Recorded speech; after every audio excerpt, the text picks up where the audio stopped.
Did you know that every single thing that happens in the world, that people say, what people feel, what they think, what they do, the weather, what's going on in the government, what's happening in the school district, what your house looks like, what you look like, every single thing happening that we would call a circumstance is neutral until we think thoughts about it. And understanding this will change your life. I know that sounds like an exaggeration. I promise you it is not. We're going to dive into why that's true today. Welcome to Better Than Happy. Circumstances are neutral. Welcome to Better Than Happy, the podcast where we transform our lives by transforming ourselves. My name is Jody Moore. In the decade plus I've been working with clients as a master certified coach, I've helped tens of thousands of people to become empowered. And from empowered, the things that seemed hard become trivial. And the things that seemed impossible become available. And suddenly a whole new world of desire and possibility open up to you. And what do you do with that? Well, that's the question. What will you do? Let's find out. Sometimes listening to a podcast is enough, but sometimes you'll feel inspired to go deeper. If you hear things that speak to you in today's episode, consider it your invitation to a complimentary coaching workshop. On this live interactive Zoom call with me, you'll get a taste of the power of this work when applied in real life. You can participate or be a silent observer, but you have to take a step if you want to truly see change in your life. 2 steps, actually. Head to jodymoore.com/free coaching and register. Then you just have to show up. Your best life is waiting for you. Will you show up for it? jodymoore.com/free coaching. I'll see you there. Hey there, my friends. Welcome to the podcast. Thanks for joining me today. This is a really core concept that I've been talking about for many years, but I did a podcast years ago called Circumstances Are Neutral, and it's the one that people refer to the most often when they talk about first being introduced to the work that we're doing here and having this aha moment and realizing that they could never view the world the same. And so I went back and listened to that episode, but it's pretty old, and I decided I could do a little bit better job with it now after a few more years under my belt. So I was just going to re-release that old episode, but I decided to do a kind of updated version. Doesn't change the concept, but I'm going to try to bring in some more current examples and other insights and ideas that I've had as I've been working with this tool for such a long time.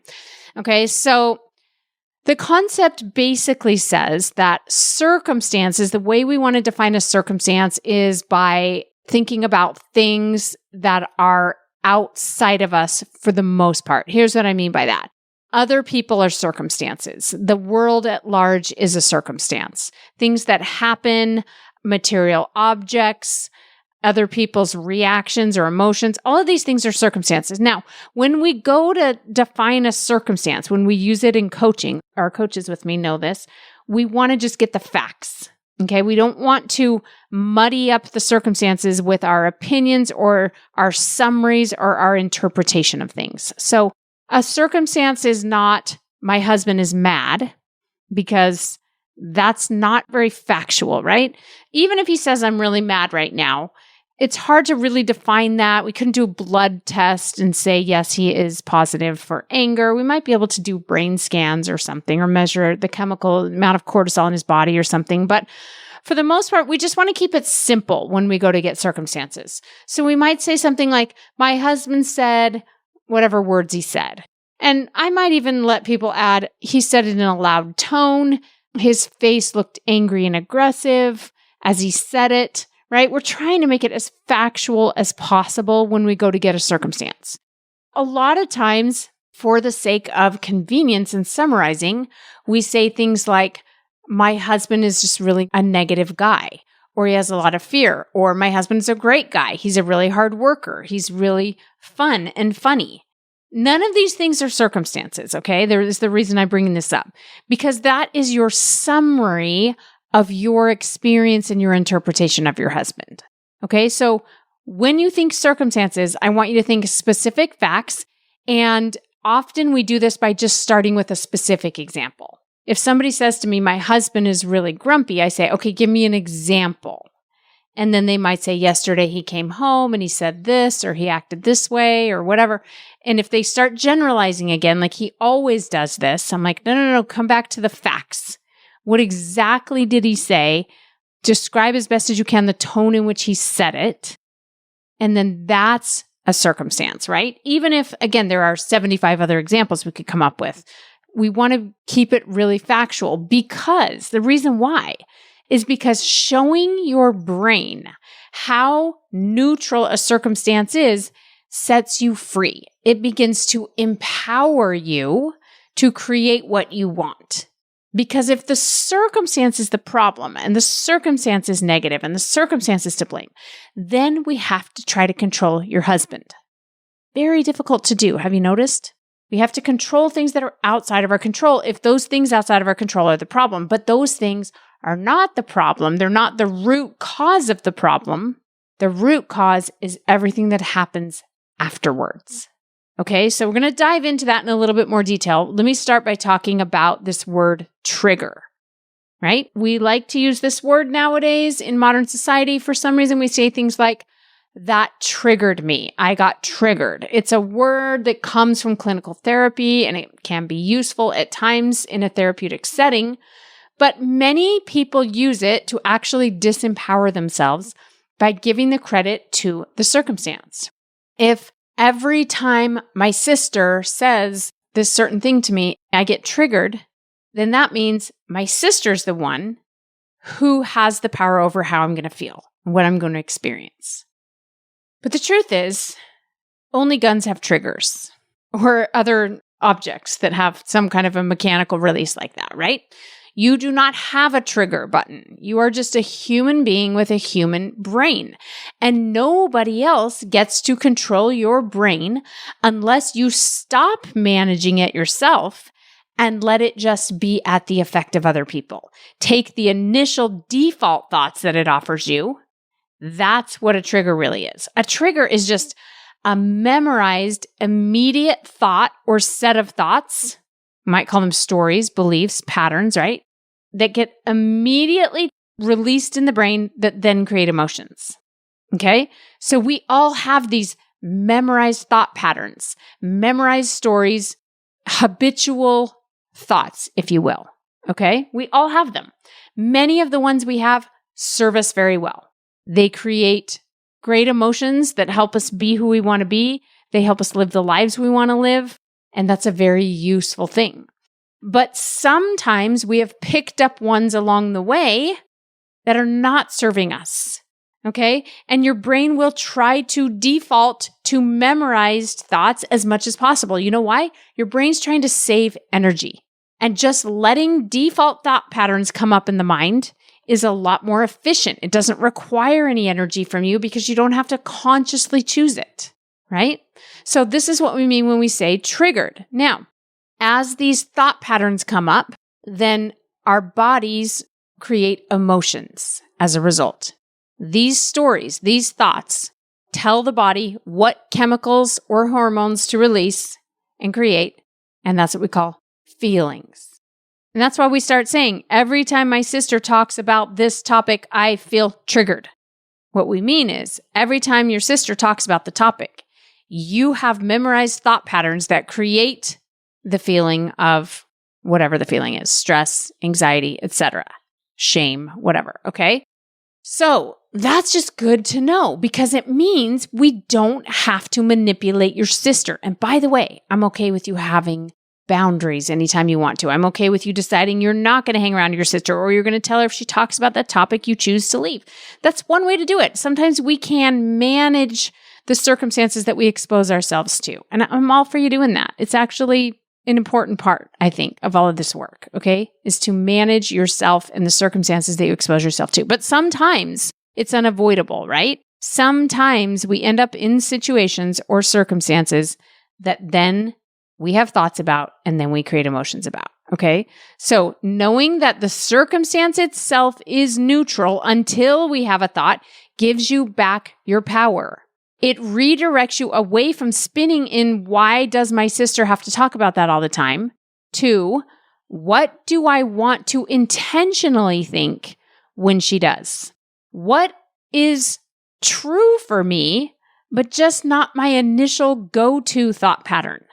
What would create more of the emotion I want and less of the ones I don't want? What would empower me to show up in the way that I want to for myself or my sister in this situation? And again, that might mean you removing yourself from the circumstance, but it also can look like a whole bunch of other things. So you have to begin by neutralizing things. That is different than making them positive. I'm not saying you should think positive about everything. There are many, many things that I want to think and feel negatively about. And so would you, as my guess. Okay?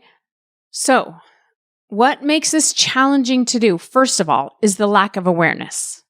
If you are not aware of the thinking patterns that come up so quickly, and if you're not aware that they're not just facts, they're not just your observation of what's true, they are in fact stories, beliefs, interpretations of circumstances. If you don't have that kind of awareness, you're not going to be able to do anything about it. You're going to think that you're just walking around experiencing the world instead of knowing what's true, which is that you are walking around creating your own experience of the world, which is entirely different.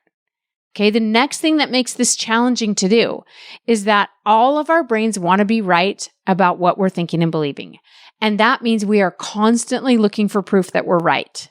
We're scanning for it. We're collecting examples of it. We're building a case for it.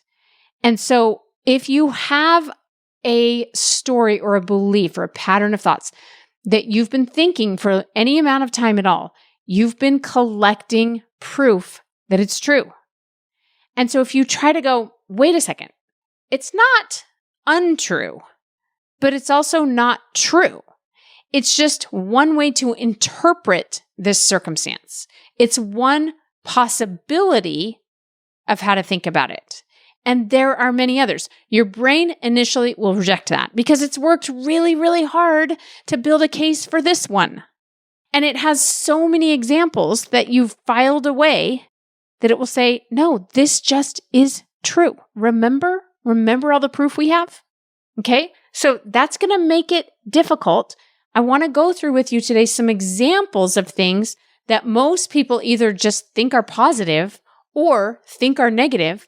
And I want to show you why they are actually just neutral. It's just an exercise. It's not to say that you shouldn't think positively or negatively about any of these things. That's not what this is about. It's just about an exercise to demonstrate to your brain how powerful you are in choosing the way you want to think about any circumstance. And more than anything, again, showing you the neutrality of circumstances. So let's start with some things that most people would say are positive. Let's say you get notice that you're getting a lump sum of money for some reason. Maybe it's like a relative left it for you, or it's money that you were owed from the IRS and they just realized and now they're paying you back, or something like this, okay? You're going to receive an unexpected big lump of money, okay? Most of us would say, that's a very positive circumstance. I like that circumstance. I'll take that circumstance, okay? So let's just back up from it a little bit. Totally fine to think about it that way, but it is just neutral. It just is a thing that's happening. It is, what is money anyway, right? Money is just paper or metal or gold or actually numbers in a computer. Money is just a placeholder for value. That's how I like to think about money. It's actually just a social construct. It's just a mental construct. Like this number represents a placeholder of value. I've created enough value to have this much money in some way. And now I have that placeholder of it. And I can exchange it for something else that I find to be valuable at some point if I choose to. Or I can just keep it there holding its place. Or I can use it to create even more value, right? In other ways. But that's all money is. So I have some kind of value placeholder that's going to be put in my bank account, if you will. Okay? It just is a thing. Is it good to have a lot of money or is it bad? there are actually all kinds of opinions about this.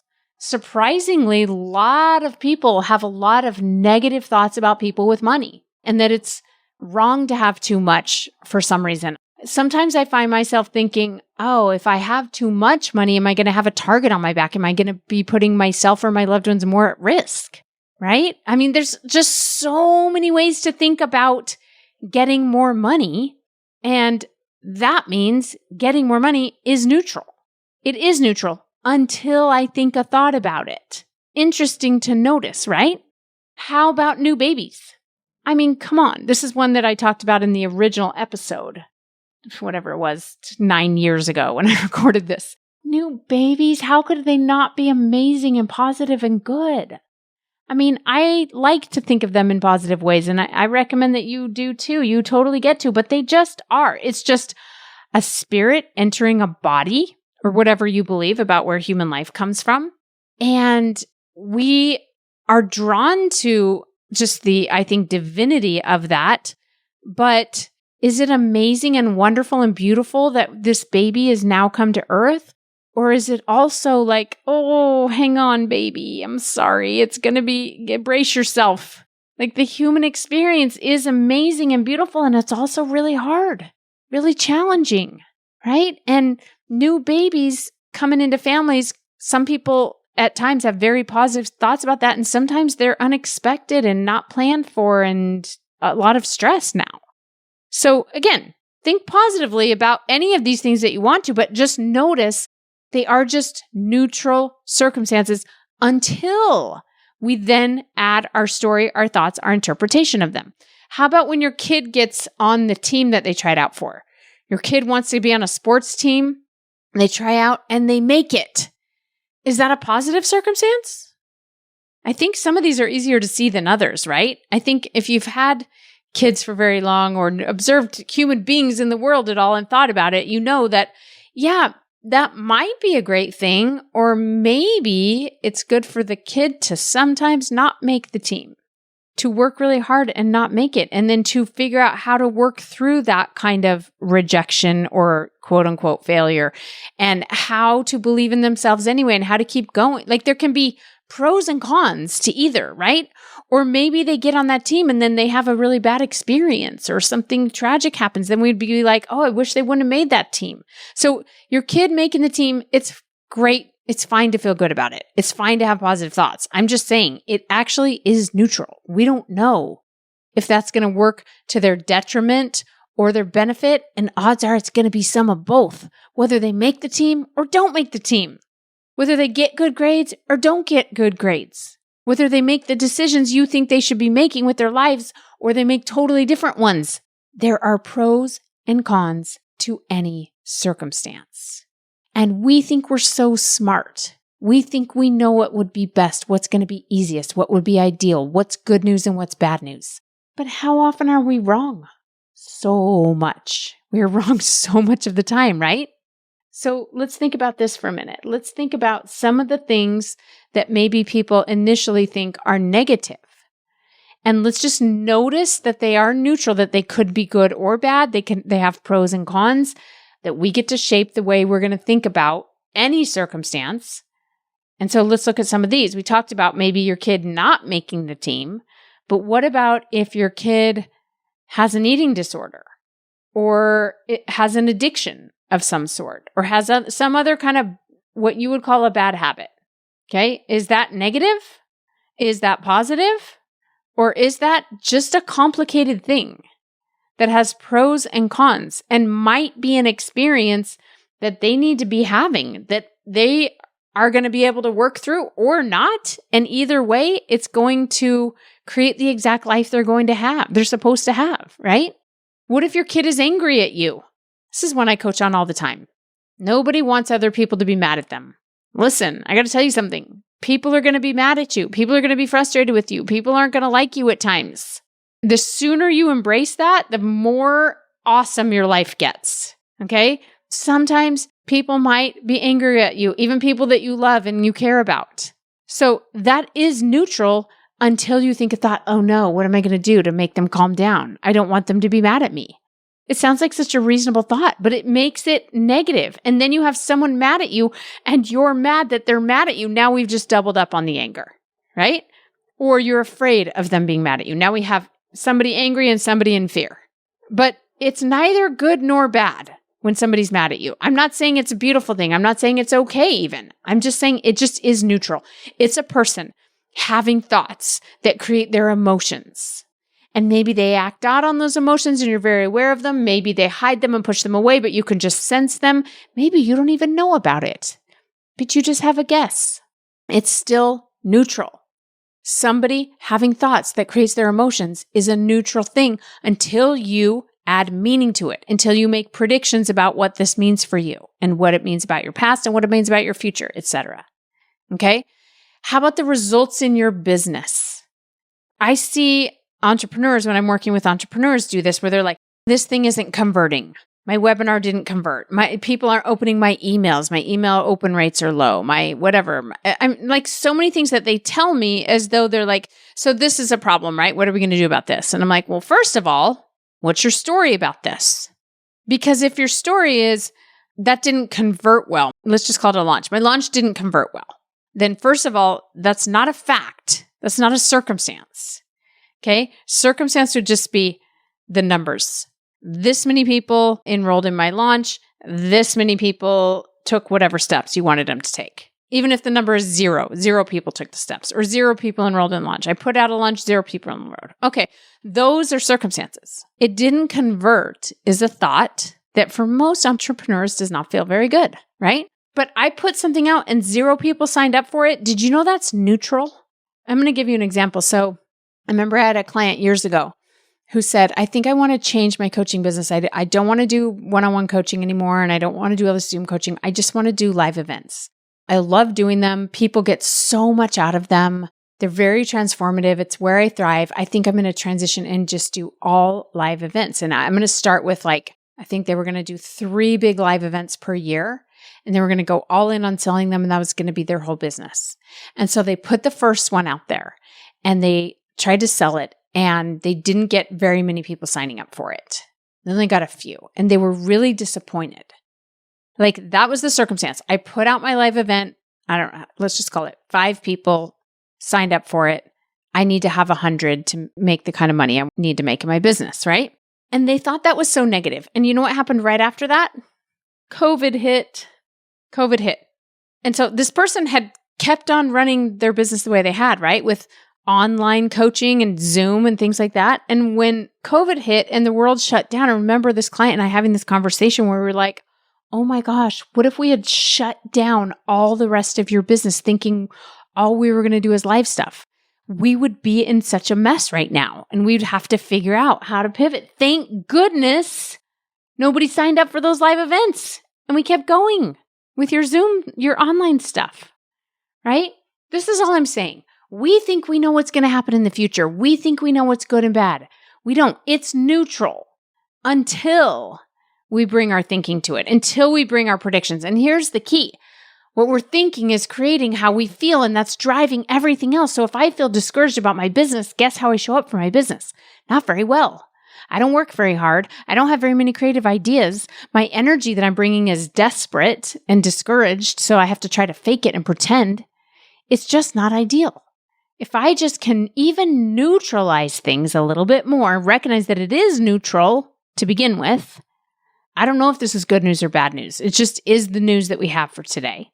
Then I can show up better and differently, and I can create more of what I want. Your body is neutral, my friend. The shape, size, weight, condition, everything else that your body is physically is neutral. We think we know what would be ideal in a body.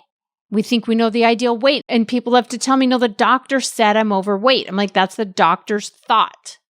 Okay, that's the doctor's story. And he or she is supposed to have that story. That's how they're trained in medical school. They're given a little chart and says if they don't fall in this category, then there's something wrong with their body. And that can be useful at times to look at that data, okay? I'm just saying, you can walk around thinking there's something wrong with your body and it should be better, or you can go, this is my body. Interesting. Even if you want to change your body, even if you want to improve your health or lose weight or whatever you want to do. starting with neutralizing it is so empowering. Like, different cultures have different ideas about what shape and size bodies should be. And at different periods of time, we've had different ideas about how long someone should live, even, right? So just notice it's neutral until we add our stories.